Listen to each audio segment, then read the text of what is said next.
Boa tarde, ouvintes. Bem-vindos a mais um programa do Radar Jurídico. Excepcionalmente hoje, na sexta-feira, resolvemos fazer um programa, pois temos uma pessoa muito importante, minha amiga pessoal, especialista em direito de família e com um tema extremamente agradável. O tema de hoje é a diferença de união estável e casamento. Olha eu, muito louca. A diferença é de união estável e namoro, né? De união estável e casamento, gente, é a certidão de casamento, né? Mas hoje a gente vai debater o namoro, que é essa linha tão tênue com a união estável. E para falar desse assunto, nada mais, nada menos que doutora Paula Pereira, especialista em direito de família, e com o meu amigo Vitor. Boa tarde a todos, boa tarde à nossa audiência, quem vem acompanhando a gente pelo aplicativo da Mundial FM, quem está nos acompanhando aí ao vivo no YouTube, no Facebook, nas redes sociais. É um tema relativamente polêmico, mas eu acredito que todas as dúvidas vão ser sanadas. E caso elas surjam, vocês podem nos enviar aí diretamente no WhatsApp da Mundial FM, no número 19997939785. Quem não quiser mandar pelo WhatsApp, pode mandar também no chat do YouTube, que vai ser lida aqui ao vivo a sua dúvida e a gente vai saná-la. Bom, agora vamos trazer a nossa convidada para a conversa. Tudo bem, doutora? Tudo bem, vocês. Obrigada pelo convite, é um prazer estar aqui. Tudo certo também, é um prazer recebê-la também. A gente queria, antes de entrar no tema, saber um pouquinho da sua história, né? Consegue passar para a gente como foi a sua formação, como foi a sua especialização, até chegar na especialidade que a senhora atua hoje, por favor? Então, já sou advogada, já tem mais ou menos 9 anos. E no começo você acaba lidando com um pouco de processo de tudo, né? De civil no geral, contratos, consumidor. E lá no escritório que eu trabalho, não tinha o direito de família mesmo. Mas aparecia um caso ou outro, e um dia eu comentei com o dono que eu tinha interesse na área que eu gostava. E aí ele passou a considerar essa ideia e me dá força, me apoiou. E realmente eu me apropriei dessa área mesmo e falei, não, é isso mesmo que eu quero. Tem mais ou menos uns 3 ou 4 anos. Mas desde o começo, ainda quando eu era estagiária, eu já fazia um caso ou outro de direito de família. E Pode falar, Vitor. Não, eu ia perguntar se inicialmente surgiu, então, por uma... Na verdade, eu acho que é a área que me escolheu. O direito tem muito disso, né? Às vezes você fala assim, eu quero direito penal, mas a vida vai te levando para outros caminhos. O meu primeiro estágio foi num escritório que tinha a área de direito de família. E eu saí de lá falando que eu não queria trabalhar com isso, porque eu não me identificava. Mas eu Depois acho que era retornou. realmente Como o mundo essa gira, minha né? vocação, exatamente. Na verdade, você fugiu e ela buscou você novamente. Exatamente. E eu gosto muito, assim. Eu faço pós, eu faço curso, eu vou em congresso. Eu estou totalmente mergulhada nesse universo das famílias. E o direito de família, tão dinâmico que é, e a todo momento com mudanças, né, de decisões, porque a família, ela vem com o tempo, ela vem trazendo muitas modificações de configurações familiares, né? Uhum. A gente nem fala mais direito de família. Das famílias, Exato, porque não tem mais só um modelo de família, né? E considerando todas essas questões, a atualidade e o tipo de namoro que nós vivemos hoje, qual é trazer assim para a gente em linhas gerais, essa diferença de eu saber, não, eu estou namorando, mas ele dorme todo dia em casa. Isso é união estável? O que seria essa diferença desse namoro e dessa união estável? Eu acho que essa é a principal dúvida hoje, uma das principais discussões dentro do direito das famílias. Porque, como até foi o tema da palestra ontem, hoje os relacionamentos são muito mais próximos e muito mais públicos, porque as pessoas estão cada vez mais mostrando nas redes e fazendo vídeo juntos.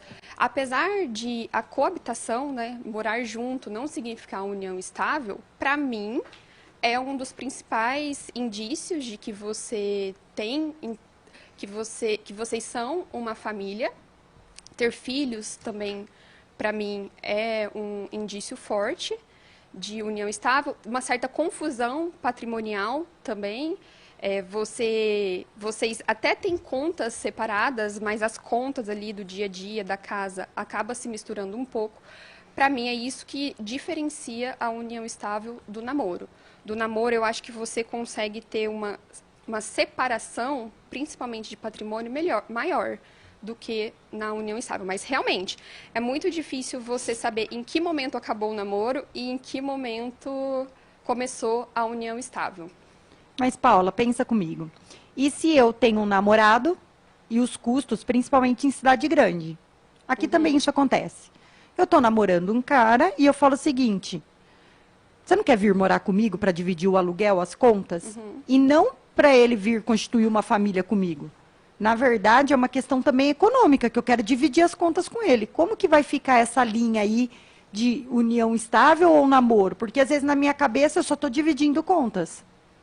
Eu acho que o dia a dia ali mesmo, e como as pessoas veem vocês, eu acho que é um ponto bem relevante. Se vocês, apesar de morarem juntos, se referem um ao outro como namorados, as pessoas veem vocês apenas como um casal de namorados, aí já descaracteriza um pouco a união estável. Mas, assim, depende da percepção de cada um, né? Não tem um marco ou um pré-requisito, né? Isso, um indício muito evidente. Assim. Eu vejo que muitas vezes, quando alguém fala, principalmente sobre união estável, surge na mentalidade das pessoas a necessidade de morar junto, a necessidade, talvez, de ter algum tempo já permanecendo nessa situação de morar junto e etc. Então, se a gente observa, não o que a legislação diz, mas o que o senso comum prega, né? Então, para ter união estável, tem que ter X anos junto com a pessoa, tem que pagar uma conta de telefone para ela, tem que morar junto. E, na verdade, então, não é isso. A união estável é a partir do momento que a gente tem a vontade de constituir uma família, de ter uma família e vive isso com aquela pessoa. É mais ou menos isso? Eu acho que sim. Na verdade, a vontade de constituir uma família, para mim, parece um pouco mais um noivado do que necessariamente uma união estável. Mas é vocês se enxergarem como família no momento. É porque o noivado, né? Porque o noivado é um projeto de família para o futuro, enquanto a união estável não, é para o presente. Então, vocês se enxergam como uma família. As pessoas veem vocês como uma família. É claro que hoje não tem mais tempo mínimo para ter união estável. Você pode ter de um ano, 2 anos, mas quanto mais longo for o relacionamento, eu acho que maiores as chances de você ter essa união estável reconhecida. E se tiver filhos, também é mais E há fácil. possibilidade de eu ter filho com alguém, eu engravidar de uma pessoa e isso ser namoro, não união estável? Tem, embora eu ache realmente um pouco difícil, porque para mim é o maior vínculo que você tem com alguém, é o fruto desse relacionamento, que são os filhos. É claro que o casal sem filhos também pode ter união estável, mas quanto mais elementos você vai juntando, mais a sua chance de ter uma união estável reconhecida. É um conjunto de fatores, né? Mas é realmente bem subjetivo e deixa mais para as pessoas. Como que eu falo isso? Depende muito da forma como as pessoas te enxergam, porque para aprovar uma união estável, não basta só a palavra de vocês. Vão vir outras pessoas, vão vir testemunhas, vão olhar suas redes sociais, as mensagens que vocês trocaram, para saber se o que vocês tinham era ou não uma união estável. Então, dependendo de como as pessoas enxergam vocês, isso pode ser um ponto bastante relevante. É claro que é difícil você pontuar para a pessoa falar assim, não, aqui é só um namoro. Depende muito de como é o relacionamento, é bem subjetivo. E existe a possibilidade de união estável não morando na mesma casa? Há quem diga que sim. Já perguntei isso para vários professores também. e eles defendem sim, mas eu, particularmente, acho um pouco difícil, porque ela fala em convivência contínua e duradoura, e eu tenho um pouco de ressalvas com relação a essa convivência em casas separadas. Né, eu fiz essa pergunta estratégica porque tem decisões, né? A gente Você quer sabe. Me cancelar, eu sei. Não. Tem decisões, a gente sabe, de reconhecimento de união estável que moram em lares diferentes, até porque hoje as pessoas elas estão constituindo relacionamentos muito diferentes. Tem gente que casa, não dorme no mesmo quarto, né? Não é mais naquela questão de dormir na mesma cama. Tem gente que fala, olha, eu sou casada sim, mas a gente cada um está numa casa, então mais pela realidade hoje de fato e dessas questões de organizações de relacionamento que as pessoas vêm fazendo. Eu acho assim, se a pessoa morou junto e por circunstâncias da vida, o outro precisou viajar e morar em alguma outra cidade para trabalhar, aí eu acho que dá para manter uma união estável à distância, mas que as pessoas sempre moraram em casas separadas, não estabeleceram uma rotina juntas, uma ainda não... Não participam do dia a dia, né? Exato, efetivamente do dia a dia do outro, eu acho realmente um pouco difícil. Eu, como advogada, se viesse um caso como esse no escritório, é esse tipo de posicionamento que eu adotaria. Eu falo, eu posso até tentar caracterizar uma união estável aqui, vai ser muito difícil, depende da vivência do juiz, da experiência dele, das outras provas que a gente vai apresentar, depende de um contexto no geral, não é só uma coisa, um ponto que vai ser determinante para ter essa união estável ou não. A gente estava falando a legislação, na verdade, ela vai acompanhando as mudanças da sociedade, né? Conforme a sociedade vai evoluindo, a legislação vai acompanhando e vão havendo reformas e etc. Chegou a um ponto que talvez seja comum para boa parte da população esse tipo de situação, e a legislação hoje ela já garante isso. Por quê? Uma dúvida, tá? Eu prometo que eu vou acabar com um ponto de interrogação. A pessoa que opta, no início de um relacionamento, em viver em casa distinta, mas ela tem a publicidade, tem uma escritura pública de união estável juntamente com a outra. Esse direito, ele é reconhecido pelo Estado, ela tem esse direito, não necessariamente por não conviver no mesmo lar, ela não está, né, nesse relacionamento, ou não? Não. Nessa sua pergunta tem um ponto importante, ela tem uma escritura de união estável, então elas já declararam que elas vivem dessa forma, mas que em casas distintas. O grande ponto é pessoas que não fizeram essa declaração e moram em casas distintas. Nesse caso, estão buscando a caracterização sem que haja, né? Sem que haja, exatamente, sem que morem sob o mesmo teto. Pauli, por exemplo... Mas, por exemplo... Se elas moram em casas distintas, mas compraram algum bem juntos, ou comprou um bem, está no nome de um, mas o outro acabou participando de alguma forma, já são aí mais indícios de que tem uma união estável. E Paula, e se eu só moro com meu namorado para dividir contas? Como que eu posso me blindar? Blindar é uma palavra muito forte, né? Mas como que eu posso juntar elementos para que eu não configure uma união estável com ele? Eu acho que hoje a forma mais segura é fazendo um contrato de namoro e renovando ele periodicamente, para que fique marcado de tempos em tempos qual é a intenção de vocês dentro desse relacionamento, que é se manter em namoro. Você pode ter namoro de 20 anos. Mas o contrato de namoro é um instrumento importante que ganhou mais visibilidade depois da pandemia, em que você teve muito essa situação. Como as pessoas não podiam sair ou viajar, que às vezes os namorados ficavam em cidades diferentes, um vinha para casa do outro e começaram a morar juntos. E aí, uma forma que alguns encontraram de falar, não, isso aqui não é uma união estável, foi o contrato de namoro. E qual seria algumas cláusulas que você poderia falar, olha, isso é chave de colocar no contrato de namoro?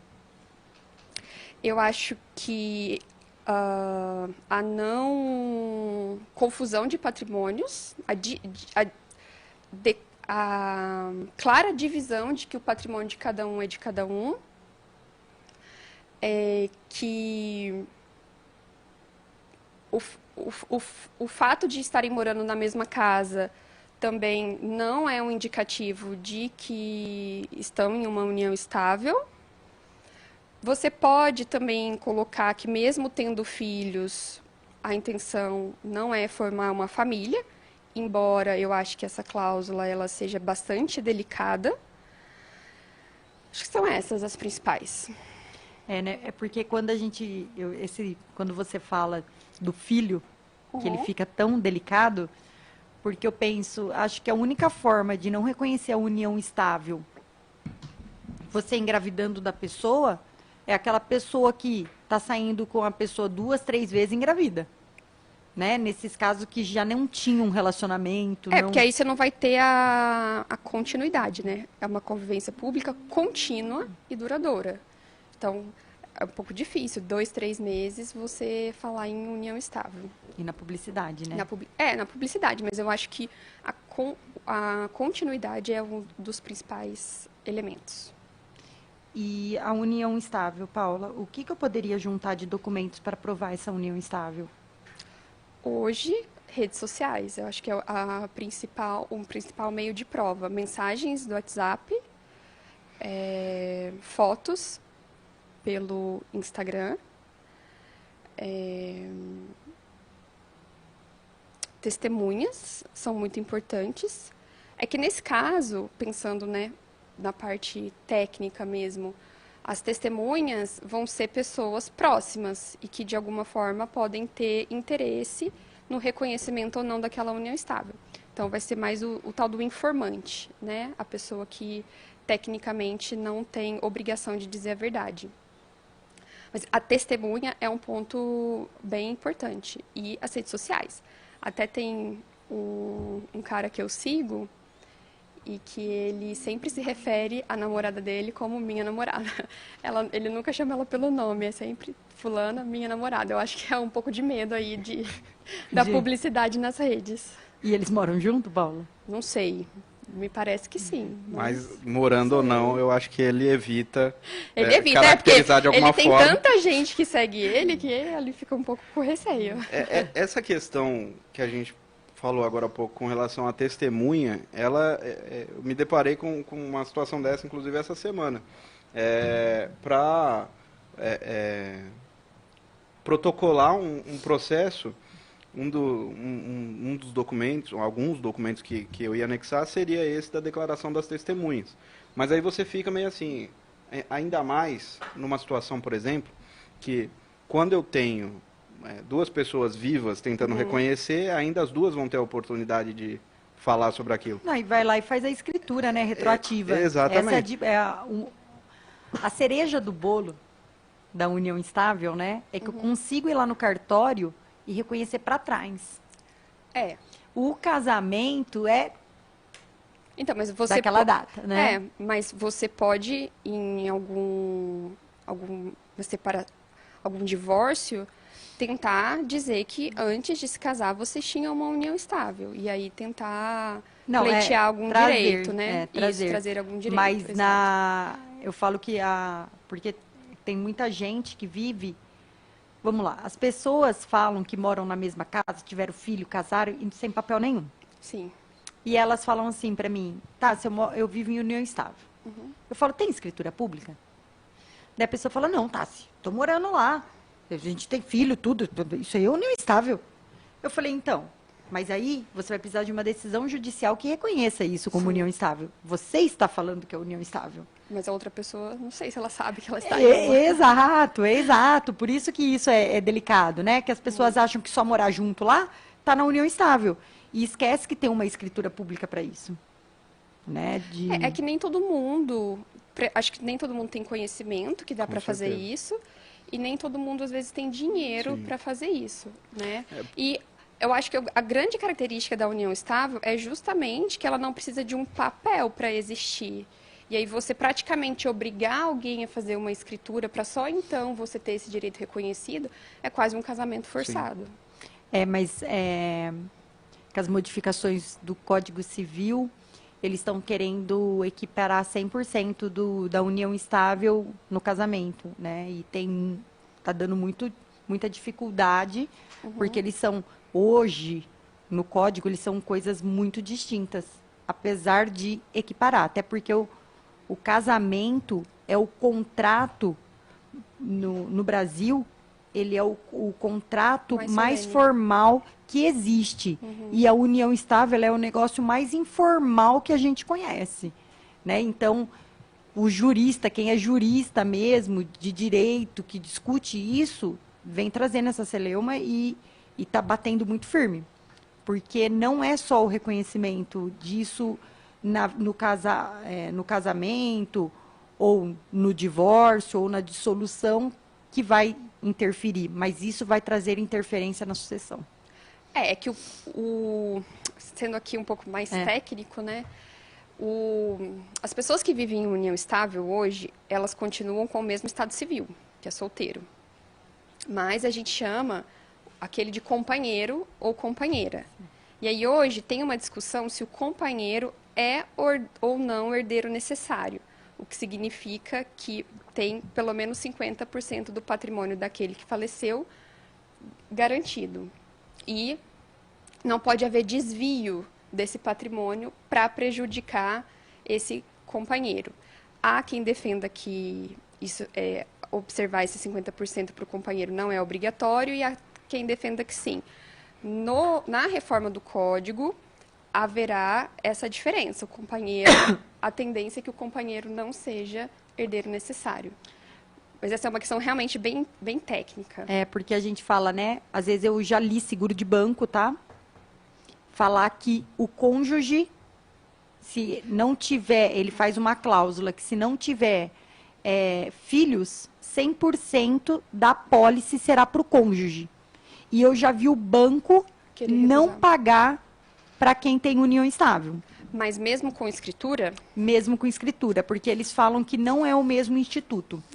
União estável é uma coisa e casamento é outra coisa. E não pagou, e eu vi decisão que a justiça recusou. Porque não tinha a ver com a equiparação de casamento à união estável, que a gente tem essa decisão hoje, né, já do STF. Não tem a ver com isso, mas tem a ver com a apólice que era categórica, falando que só pagaria para cônjuge. E a união estável, você não tem um cônjuge, você tem um companheiro. Eu, particularmente, acho essa decisão absurda.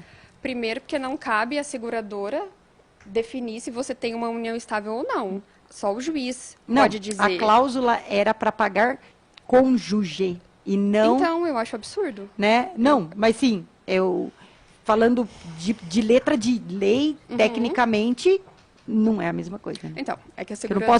Eu não posso forçar. Primeiro que a seguradora faz qualquer negócio para não pagar ninguém. Exatamente. E segundo eu acho absurdo. E segundo também que eu acho muito complexo as pessoas que vivem em união estável e que não escolhem casar. Às vezes elas não querem casar. Exato. Não sou eu que vou falar que elas são casadas. Então, e aí elas vivem em união estável porque nunca quiseram casar. Isso é uma opção dela. E eu vou lá e transformo isso em casamento? Às vezes elas não querem casar também para justamente não ter essa confusão de patrimônios, né? Porque às vezes um tem dívida. Sim, e aí depois vem a justiça e fala, não, isso era casamento, sim. Então, eu acho bem complexo também. Eu acho. Da questão do seguro, você diz? Do seguro e mesmo no geral. No geral. Eu acho que a principal questão da união estável é tomar cuidado também no previdenciário. Que hoje só estão garantindo a pensão por morte para aquele que vivia com ele há pelo menos 2 anos. Então, o previdenciário está prevendo aí um prazo que não existe para a união estável, que tecnicamente não existe. Então, se você pretende ter direito à pensão por morte, não ter essa dor de cabeça, porque acaba sendo uma dor de cabeça, né? No momento que a pessoa faleceu, você está lá de luto e tem que lidar com essas questões. E às vezes até a justiça te reconhecer como companheiro vão-se anos, e aí você fica sem aquele benefício, exatamente. Tá difícil até com escritura? Sim. Até A com gente tem escritura caso tá no difícil. escritório que a pessoa tem escritura, né? Quando eu falo, se vocês têm o ânimo de viver como casados, casa. Porque isso vai facilitar muita coisa, principalmente na sucessão. Nós temos casos lá no escritório que tem a escritura e deu entrada no INSS, ele não reconheceu. Demos entrada na justiça e perdeu a liminar. Nossa. É justamente esse das declarações que eu estava falando agora. Então, as pessoas falam assim, Tassi, mas a lei... Tudo que fica para juiz dar a decisão, que a gente põe na mão do outro, é complexo, né? Foi mais ou menos o que eu falei ontem. Quando você vive em união estável, você deixa na mão de outra pessoa decidir se você tem ou não, quando você não faz uma escritura. Porque se vocês não... Numa separação, se vocês não se resolverem, se vocês não se decidirem, quem vai decidir é o juiz. E aí ele vai decidir conforme o entendimento dele, conforme as provas que você levar. Apesar de o juiz ser imparcial, né, ele tem as próprias convicções, ele não deixa de ser uma pessoa. Então ele tem a própria opinião dele. Claro que a opinião dele tem que ser baseada em provas também. Mas, e aí voltando um pouquinho na questão das testemunhas, acho que o problema também das testemunhas é quando você vai procurá-las e aí elas falam, não, pode deixar, eu vou declarar que você tinha união estável sim. Então tá, então se eu te chamar lá para ir na audiência, você vai lá falar? Não, aí não. Então você fica na mão do outro. E testemunha eu acho um negócio delicado, gente. Você nunca sabe o que vai sair da boca dele. Sim, principalmente porque você, como advogado, não pode dizer o que ele vai falar, exatamente. É um assunto muito complexo e assim, ele reflete diretamente nas classes sociais, é o que você estava falando. A pessoa nem sempre ela tem o conhecimento de que tem que fazer uma escritura de união estável. Quando ela tem o conhecimento, pode ser que ela não tenha o dinheiro para fazer. Né? Hoje está uns 400 e poucos reais no estado de São Paulo. Pois é, então assim, ele vai esbarrando, cada hora é uma coisa, esse assunto, né? E só voltando aqui, o pessoal que acha que para não casar, para não ter essa responsabilidade sobre as dívidas do outro, a união estável também abrange isso das dívidas. Né? As penhoras e etc. Se você convive em união estável com uma pessoa, você também pode ser afetado por uma penhora, por exemplo, por conta do regime de bens da união estável. Né? Exatamente. Eu acho que talvez saindo um pouquinho do assunto, para mim essa questão da união estável, ela fica muito gritante, porque uma vez eu estava no cartório de registro civil, lá em São Paulo, e aí chegou uma moça com uma certidão de óbito do pai dela e querendo que constasse lá que ele tinha uma união estável com a mãe dela. E aí o moço do cartório falou assim, tá, então me traz a escritura de união estável que eu coloco. Ela falou, não tem. Ele falou assim, então você vai ter que ir na justiça. E aí os bens ficam bloqueados, porque você não consegue fazer o inventário com essa informação. Ou tem juiz que dá para continuidade no inventário e até reconhecer a união estável, pode dilapidar patrimônio. Exato. E aí o tempo também é um grande inimigo, porque a vara, para retificar essa certidão de óbito, você tem que entrar na vara de registros públicos, que em São Paulo tem muita demanda. E com isso o tempo vai passando, e muita gente enfrenta dificuldade financeira mesmo, porque não consegue dar andamento no inventário. E aí vem multa porque você não abriu o inventário no prazo, vem multa porque você não recolheu o imposto. E às vezes o patrimônio que existia acaba se perdendo, se deteriorando porque não faz o inventário, não consegue dar sequência, né? Sim, eu sempre falo que união estável é muito delicado. Porque quando a gente está falando de fatos, né? Cada um conta a sua história do seu jeito, Exato. né? Depende da forma que a pessoa vai contar, que vai saber se tem ou não tem a união estável.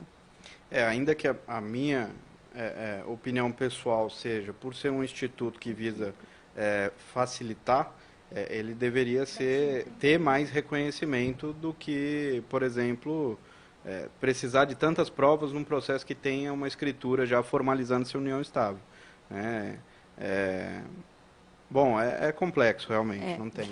E agora a gente caminhando aqui para o final do programa, o que você daria assim de dica, doutora Paula, assim, para a população que vive em união estável, né? O que você falaria, olha, você que vive em união estável, o indicado seria fazer isso, você que vive em situação de namoro, o indicado seria isso, uma dica sua pessoal que você entende para a população que eles possam ter uma luz, né, de como regulamentar essa questão. Eu acho que para a união estável, a escritura pública, porque você vai estar declarando perante o tabelião, que tem fé pública, a palavra dele tem muito considerado, e ele vai dizer que você está praticando aquele ato sem coação, que você está fazendo aquilo de livre e espontânea vontade.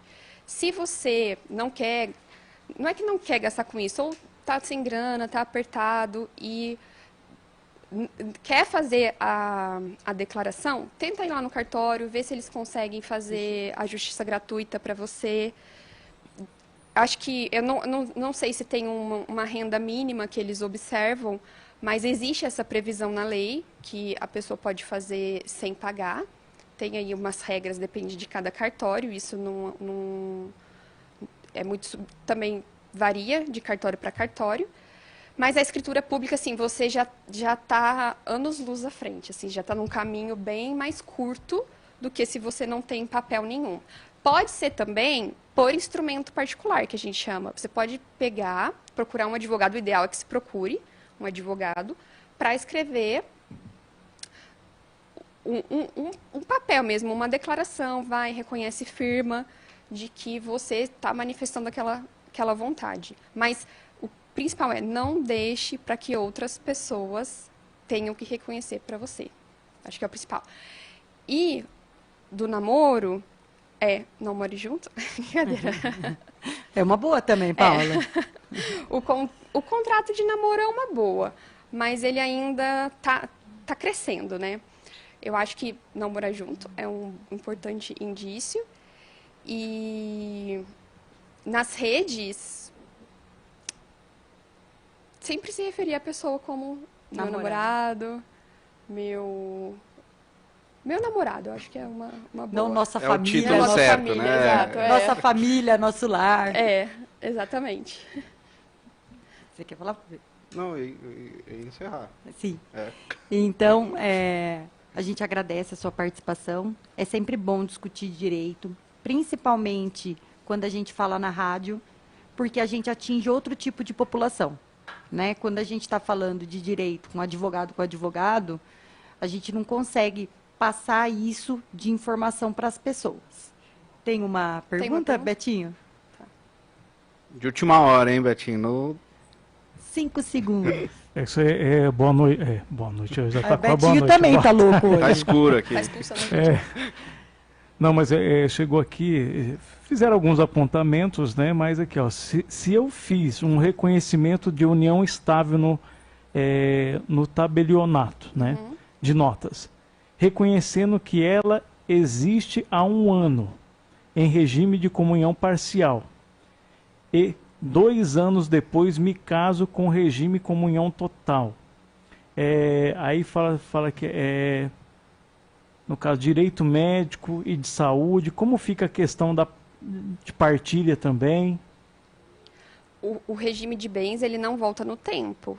Ele é dali para frente. Então, se você vive em união estável pelo regime da comunhão parcial e depois se casa pela separação ou pela comunhão universal, a divisão daquele patrimônio, você vai seguir a regra do regime de bens do momento da aquisição daquele patrimônio.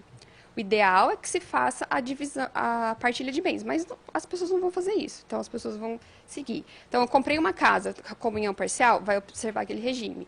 Comprei uma casa depois que eu me casei pela separação, vai observar esse regime. Não vão misturar. Vai depender de quando você comprou aquele bem. Exato. Para arrumar isso, você pode entrar com uma ação tentando mudar o regime de bem retroativo.